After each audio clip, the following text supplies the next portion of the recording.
नमस्कार विद्यार्थी मित्रांनो, आरव्हीडी अकॅडमी या यूट्यूब चॅनलवर सर्वांचे स्वागत आहे.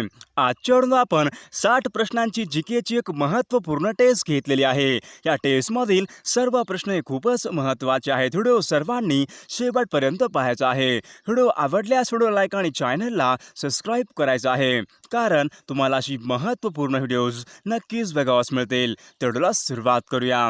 तर या ठिकाणी प्रश्न पहिला आहे, दिग्दर्शन हे मराठी मासिक खालीलपैकी कोणी सुरू केले होते? दिग्दर्शन हे मराठी मासिक खालीलपैकी कोणी सुरू केले होते? तर या ठिकाणी ऑप्शन क्रमांक 1 बाळशास्त्री जांभेकर या ठिकाणी योग्य आन्सर होईल. प्रश्न क्रमांक दुसरा, धर्मविवेचन हा ग्रंथ खालीलपैकी कोणी लिहिला होता? धर्मविवेचन हा ग्रंथ खालीलपैकी कोणी लिहिला होता? तर या ठिकाणी ऑप्शन क्रमांक 2 दादोबा पांडुरंग या ठिकाणी योग्य आन्सर होईल. प्रश्न क्रमांक 4, महाराष्ट्रामध्ये सर्वात मोठ्या क्षमतेचे औष्णिक विद्युत केंद्र खालीलपैकी कोणते आहे? महाराष्ट्रामध्ये सर्वात मोठ्या क्षमतेचे औष्णिक विद्युत केंद्र खालीलपैकी कोणते आहे? तर या ठिकाणी ऑप्शन क्रमांक 2 कोराडी औष्णिक विद्युत केंद्र या ठिकाणी योग्य आन्सर होईल. प्रश्न क्रमांक 5, जिल्ह्यामध्ये कायदा आणि सुव्यवस्था राखण्याचे काम खालीलपैकी कोणाचे आहे? जिल्ह्यामध्ये कायदा आणि सुव्यवस्था राखण्याचे काम खालीलपैकी कोणाचे आहे? तर या ठिकाणी ऑप्शन क्रमांक 4 जिल्हा अधिकारी या ठिकाणी योग्य आन्सर होईल. प्रश्न क्रमांक 6, प्लास्टर ऑफ पॅरिस हे खालीलपैकी कशापासून मिळवतात? प्लास्टर ऑफ पॅरिस हे खालीलपैकी कशापासून मिळवतात?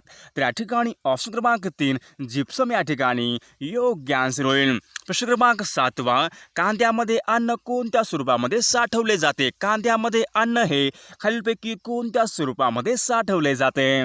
तर या ठिकाणी ऑप्शन क्रमांक 1 कर्बोदके या ठिकाणी योग्य आन्सर होईल. प्रश्न क्रमांक 8, कोणता धातू मानवी शरीरामध्ये सर्वात जास्त प्रमाणामध्ये आढळतो? खालीलपैकी कोणता धातू हा मानवी शरीरामध्ये सर्वात जास्त प्रमाणामध्ये आढळतो? तर या ठिकाणी ऑप्शन क्रमांक 3 कॅल्शियम धातू या ठिकाणी योग्य आन्सर होईल. प्रश्न क्रमांक 9, सौर ऊर्जा खालीलपैकी कशामुळे उत्पन्न होते? सौर ऊर्जा ही खालीलपैकी कशामुळे उत्पन्न होते? तर या ठिकाणी ऑप्शन क्रमांक 1 हायड्रोजनचे हेलियममध्ये रूपांतर झाल्यामुळे सौर ऊर्जा ही उत्पन्न होते. प्रश्न क्रमांक 10, सर्वात कठीण वस्तू खालीलपैकी कोणती आहे? सर्वात कठीण वस्तू खालीलपैकी कोणती आहे? तर या ठिकाणी ऑप्शन क्रमांक 4 हिरा या ठिकाणी सर्वात कठीण वस्तू होईल. प्रश्न क्रमांक 11, इन्सॅट उपग्रहाचे मुख्य नियंत्रण सुविधा खालीलपैकी कोणत्या ठिकाणी आहे? इन्सॅट उपग्रहाचे मुख्य नियंत्रण सुविधा खालीलपैकी कोणत्या ठिकाणी आहे? तर या ठिकाणी ऑप्शन क्रमांक 4 हसन कर्नाटक या ठिकाणी योग्य आन्सर होईल. प्रश्न क्रमांक 12, अरुंधती रॉय यांना खालीलपैकी कोणत्या कादंबरीसाठी बुकर पारितोषिक प्राप्त झाले होते? अरुंधती रॉय यांना खालीलपैकी कोणत्या कादंबरीसाठी बुकर पारितोषिक हे प्राप्त झाले होते? तर या ठिकाणी ऑप्शन क्रमांक 2 the god of the small things या पुस्तकासाठी त्यांना बुकर पुरस्कार हे प्राप्त झाले होते. प्रश्न क्रमांक 13, खासी ही आदिवासी प्रजाती खालीलपैकी कोणत्या राज्यामध्ये आढळते? खासी ही आदिवासी प्रजाती खालीलपैकी कोणत्या राज्यामध्ये आढळते? तर या ठिकाणी ऑप्शन क्रमांक 2 आसाम आणि मेघालय या ठिकाणी योग्य आन्सर होईल. प्रश्न क्रमांक 14, खालीलपैकी कोणता एक देश सार्कचा सदस्य देश नाही? खालीलपैकी कोणता एक देश सार्कचा सदस्य देश नाही? तर या ठिकाणी ऑप्शन क्रमांक 4 इंडोनेशिया हा देश सार्क संघटनेचा सदस्य नाही. प्रश्न क्रमांक 15, सत्यार्थ प्रकाश हा ग्रंथ खालीलपैकी कोणी लिहिला होता? सत्यार्थ प्रकाश हा ग्रंथ खालीलपैकी कोणी लिहिला होता? तर या ठिकाणी ऑप्शन क्रमांक 1 दयानंद सरस्वती या ठिकाणी योग्य आन्सर होईल. प्रश्न क्रमांक 16, कोणत्या वर्षी हुंडा प्रतिबंधक कायदा संमत झाला होता? कोणत्या वर्षी हुंडा प्रतिबंधक कायदा हा संमत झालेला आहे? तर या ठिकाणी ऑप्शन क्रमांक 2 1961 या ठिकाणी योग्य आन्सर होईल. प्रश्न क्रमांक 17, सुबोध रत्नाकर हा ग्रंथ खालीलपैकी कोणी लिहिलेला आहे? सुबोध रत्नाकर हा ग्रंथ खालीलपैकी कोणी लिहिलेला आहे? तर या ठिकाणी ऑप्शन क्रमांक 3 सावित्रीबाई फुले या ठिकाणी योग्य आन्सर होईल. प्रश्न क्रमांक 18, पश्चिम घाटाच्या पश्चिमेस खालीलपैकी कोणत्या प्रकारचा पाऊस पडतो? पश्चिम घाटाच्या पश्चिमेस खालीलपैकी कोणत्या प्रकारचा पाऊस पडतो? तर या ठिकाणी ऑप्शन क्रमांक 2 प्रतिरोध पर्जन्य या ठिकाणी योग्य आन्सर आन्सर होईल. प्रश्न क्रमांक 19 कोणते शहर हे भारताचे मँचेस्टर आहे? खालीलपैकी कोणते शहर हे भारताचे मँचेस्टर आहे? तर या ठिकाणी ऑप्शन क्रमांक 3 मुंबई शहर हे भारताचे मँचेस्टर शहर होईल. प्रश्न क्रमांक 20 भारतीय राज्यघटनेच्या कोणत्या कलमामध्ये समान नागरी कायद्याची तरतूद केलेली आहे? भारतीय राज्यघटनेच्या कोणत्या कलमामध्ये समान नागरी कायद्याची तरतूद केलेली आहे? तर या ठिकाणी ऑप्शन क्रमांक 2 कलम 44 या ठिकाणी योग्य आन्सर होईल. प्रश्न क्रमांक 21 अणुभट्टीमधील श्रृंखला अभिक्रिया नियंत्रित करण्यासाठी खालीलपैकी कोणत्या दांड्याचा वापर केला जातो? अणुभट्टीमधील श्रृंखला अभिक्रिया नियंत्रित करण्यासाठी खालीलपैकी कोणत्या दांड्याचा वापर हा प्रामुख्याने केला जातो? तर या ठिकाणी ऑप्शन क्रमांक 2 कॅडमियमच्या दांडे या ठिकाणी योग्य आन्सर होईल. प्रश्न क्रमांक 21 जगामध्ये सर्वात जास्त भूकंपप्रवण क्षेत्र कोणत्या देशामध्ये आहे? जगामध्ये सर्वात जास्त भूकंपप्रवण क्षेत्र खालीलपैकी कोणत्या देशामध्ये आहे? तर या ठिकाणी ऑप्शन क्रमांक 1 जपान देश या ठिकाणी योग्य आन्सर होईल. प्रश्न क्रमांक 23 भारतामध्ये हरित क्रांतीची सुरुवात कोणत्या वर्षी झाली होती? भारतामध्ये हरित क्रांतीची सुरुवात खालीलपैकी कोणत्या वर्षी झाली होती? तर या ठिकाणी ऑप्शन क्रमांक 3 1965 मध्ये भारतामध्ये हरित क्रांतीची सुरुवात झाली होती. प्रश्न क्रमांक 24 सौर रोग खालीलपैकी कशावर परिणाम करतो? सौर रोग खालीलपैकी कशावर परिणाम करतो? तर या ठिकाणी ऑप्शन क्रमांक 2 श्वसन क्रिया या ठिकाणी योग्य आन्सर होईल. प्रश्न क्रमांक 25 वनस्पतीच्या वाढीसाठी सर्वात महत्त्वाचा घटक खालीलपैकी कोणता असतो? वनस्पतीच्या वाढीसाठी सर्वात महत्त्वाचा घटक खालीलपैकी कोणता असतो? तर या ठिकाणी ऑप्शन क्रमांक 1 नायट्रोजन घटक या ठिकाणी योग्य आन्सर होईल. प्रश्न क्रमांक 26 वातावरणामधील तापमानाची वाढ मुख्यत्वे कोणत्या वायूमुळे होते? वातावरणातील तापमानाची वाढ ही मुख्यत्वे पुढीलपैकी कोणत्या वायूमुळे होते? तर या ठिकाणी ऑप्शन क्रमांक 1 कार्बन डायऑक्साईड या वायूमुळे वातावरणामध्ये तापमान ही प्रामुख्याने वाढ होते. प्रश्न क्रमांक 27 ॲनिमल फार्म हे पुस्तक खालीलपैकी कोणाचे आहे? ॲनिमल फार्म हे प्रसिद्ध पुस्तक खालीलपैकी कोणाचे आहे? तर या ठिकाणी ऑप्शन क्रमांक 3 जॉर्ज ऑरवेल यांचे ॲनिमल फार्म हे पुस्तक आहे. प्रश्न क्रमांक 28 कोणते राज्य हे प्रथम भाषिक तत्वावर अस्तित्वात आले होते? खालीलपैकी कोणते राज्य हे प्रथम भाषिक तत्वावर अस्तित्वात आले होते? तर या ठिकाणी ऑप्शन क्रमांक 2 आंध्र प्रदेश राज्य या ठिकाणी योग्य आन्सर होईल. प्रश्न क्रमांक 29 भारतामध्ये 20 कलमी कार्यक्रमाची सुरुवात खालीलपैकी कोणी सुरू केली होती? भारतामध्ये 20 कलमी कार्यक्रमाची सुरुवात खालीलपैकी कोणी केली होती? तर या ठिकाणी ऑप्शन क्रमांक 2 इंदिरा गांधी या ठिकाणी योग्य आन्सर होईल. प्रश्न क्रमांक 30 चांदोली अभयारण्य खालीलपैकी कोणत्या जिल्ह्यामध्ये आहे? चांदोली अभयारण्य खालीलपैकी कोणत्या जिल्ह्यामध्ये आहे? तर या ठिकाणी ऑप्शन क्रमांक 3 सांगली जिल्हा या ठिकाणी योग्य आन्सर होईल. प्रश्न क्रमांक 31 पानशेत हे धरण खालीलपैकी कोणत्या जिल्ह्यामध्ये आहे? पानशेत हे धरण खालीलपैकी कोणत्या जिल्ह्यामध्ये आहे? तर या ठिकाणी ऑप्शन क्रमांक 2 पुणे जिल्हा या ठिकाणी योग्य आन्सर होईल. प्रश्न क्रमांक 32 भुसावळ हे शहर खालीलपैकी कोणत्या नदीकाठी वसलेले आहे? भुसावळ हे शहर खालीलपैकी कोणत्या नदीकाठावर वसलेले शहर आहे? तर या ठिकाणी ऑप्शन क्रमांक 2 तापी नदी या ठिकाणी योग्य आन्सर होईल. प्रश्न क्रमांक 33 कोल्हापूर ते सावंतवाडी या दरम्यान खालीलपैकी कोणता घाट लागतो? कोल्हापूर ते सावंतवाडी यांच्या दरम्यान खालीलपैकी कोणता घाट लागतो?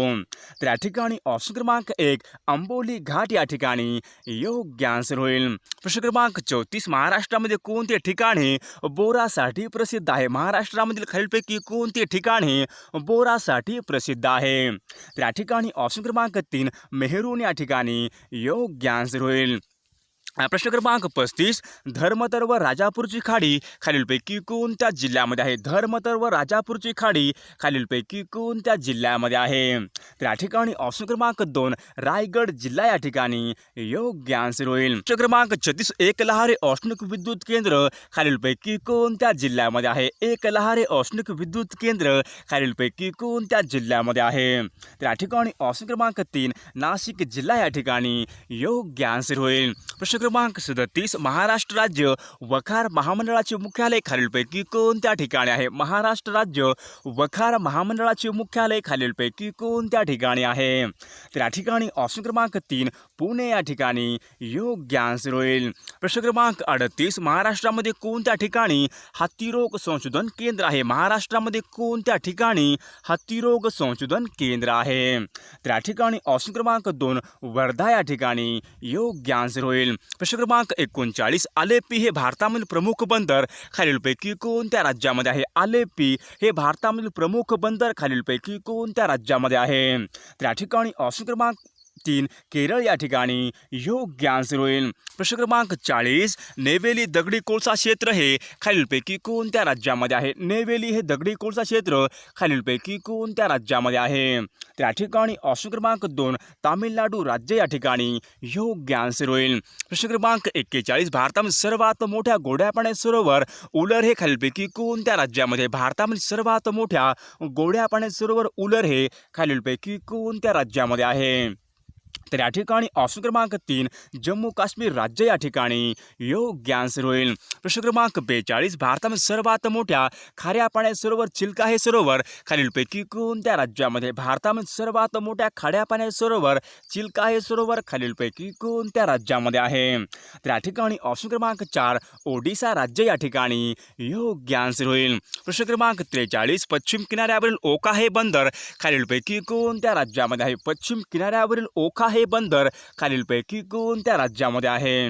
तर या ठिकाणी ऑप्शन क्रमांक 4 गुजरात राज्य या ठिकाणी योग्य आन्सर होईल. प्रश्न क्रमांक 44 राष्ट्रीय सद्भावना दिवस खालीलपैकी कोणत्या तारखेला असतो? राष्ट्रीय सद्भावना दिवस हा खालीलपैकी कोणत्या तारखेला असतो? तर या ठिकाणी ऑप्शन क्रमांक 3 20 ऑगस्टला राष्ट्रीय सद्भावना दिवस असतो या ठिकाणी योग्य आन्सर होईल. प्रश्न क्रमांक 45 चोला कल्याण औष्णिक विद्युत केंद्र खालीलपैकी कोणत्या ठिकाणी आहे? चोला औष्णिक विद्युत केंद्र खालीलपैकी कोणत्या जिल्ह्यामध्ये आहे? तर या ठिकाणी ऑप्शन क्रमांक 2 ठाणे जिल्हा या ठिकाणी योग्य आन्सर होईल. प्रश्न क्रमांक 46 WHO चे मुख्यालय खालीलपैकी कोणत्या शहरामध्ये आहे? WHO चे मुख्यालय खालीलपैकी कोणत्या शहरामध्ये आहे? तर या ठिकाणी ऑप्शन क्रमांक 3 जिनेवा या ठिकाणी योग्य आन्सर होईल. प्रश्न क्रमांक 47 एका जीबीमध्ये खालीलपैकी किती MB असतात? एका जीबीमध्ये खालीलपैकी किती MB असतात? तर या ठिकाणी ऑप्शन क्रमांक 2 1024 MB या ठिकाणी योग्य आन्सर होईल. प्रश्न क्रमांक 49 सॅमसंग ही कंपनी खालीलपैकी कोणत्या देशाची आहे? सॅमसंग ही कंपनी खालीलपैकी कोणत्या देशाची आहे? तर या ठिकाणी ऑप्शन क्रमांक 3 दक्षिण कोरिया या ठिकाणी योग्य आन्सर होईल. प्रश्न क्रमांक 50 भारतीय राज्यघटनेच्या कलम 76 मध्ये कोणत्या पदाची तरतूद करण्यात आलेली आहे? भारतीय राज्यघटनेच्या कलम 76 मध्ये खालीलपैकी कोणत्या पदाची तरतूद ही करण्यात आलेली आहे? तर या ठिकाणी ऑप्शन क्रमांक 2 अटॉर्नी जनरल ऑफ इंडिया या ठिकाणी योग्य आन्सर होईल. प्रश्न क्रमांक 51 कर्नाटकमधील कंबाला ही शर्यत खालीलपैकी कोणत्या प्राण्याशी संबंधित आहे? कर्नाटकामधील कंबाला ही शर्यत खालीलपैकी कोणत्या प्राण्याशी संबंधित आहे? तर या ठिकाणी ऑप्शन क्रमांक 2 म्हैस या ठिकाणी योग्य आन्सर होईल. प्रश्न क्रमांक 52 महाराष्ट्र राज्याची मुख्य न्याय सहाय्यक वैज्ञानिक प्रयोगशाळा खालीलपैकी कोणत्या ठिकाणी आहे? महाराष्ट्र राज्याची मुख्य न्याय सहाय्यक वैज्ञानिक प्रयोगशाळा खालीलपैकी कोणत्या ठिकाणी आहे? त्या ठिकाणी ऑप्शन क्रमांक 3 मुंबई या ठिकाणी योग्य आन्सर होईल. प्रश्न क्रमांक 53 काली सरार हा प्रकल्प खालीलपैकी कोणत्या नदीवर आहे? काली सरार हा प्रकल्प खालीलपैकी कोणत्या नदीवर आहे? त्या ठिकाणी ऑप्शन क्रमांक 4 वाघ नदी या ठिकाणी योग्य आन्सर होईल. प्रश्न क्रमांक 54 आंतरराष्ट्रीय जल दिन खालीलपैकी कोणत्या दिवशी साजरा केला जातो? आंतरराष्ट्रीय जल दिन खालीलपैकी कोणत्या दिवशी साजरा केला जातो? त्या ठिकाणी ऑप्शन क्रमांक 3 22 मार्चला आंतरराष्ट्रीय जल दिन असतो या ठिकाणी योग्य आन्सर होईल. प्रश्न क्रमांक 55 1936 मधील फैजपूर येथे भरलेल्या भारत भारतीय राष्ट्रीय काँग्रेसच्या अधिवेशनाचे अध्यक्ष कोण होते? 1936 मध्ये फैजपूर येथे भरलेल्या भारतीय राष्ट्रीय काँग्रेसच्या अधिवेशनाचे अध्यक्ष खालीलपैकी कोण होते? तर या ठिकाणी ऑप्शन क्रमांक 3 पंडित जवाहरलाल नेहरू या ठिकाणी योग्य आन्सर होईल. प्रश्न क्रमांक 56 द टर्ब्युलन्स इयर या पुस्तकाचे लेखक खालीलपैकी कोण आहे? द टर्ब्युलन्स इयर हे पुस्तक खालीलपैकी कोणी लिहिलेले पुस्तक आहे? तर या ठिकाणी ऑप्शन क्रमांक 1 प्रणव मुखर्जी या ठिकाणी योग्य आन्सर होईल. क्रमांक 57 सिरोसिस हा रोग खालीलपैकी कोणत्या मानवी अवयवाला होतो? सिरोसिस हा रोग खालीलपैकी कोणत्या मानवी अवयवाला होतो? तर या ठिकाणी ऑप्शन क्रमांक 3 यकृत या ठिकाणी योग्य आन्सर होईल. प्रश्न क्रमांक 58 एक टाकी पहिल्या नळाने 6 तासामध्ये भरते व दुसऱ्या नळाने ती 12 तासामध्ये भरते, तर दोन्ही नळ एकाच वेळी चालू ठेवल्यास तर ती टाकी भरायला किती वेळ लागेल? तर आपण नक्कीच कॉमेंट करून सांगायचं आहे टाकी भरायला खालीलपैकी किती वेळ लागेल ते.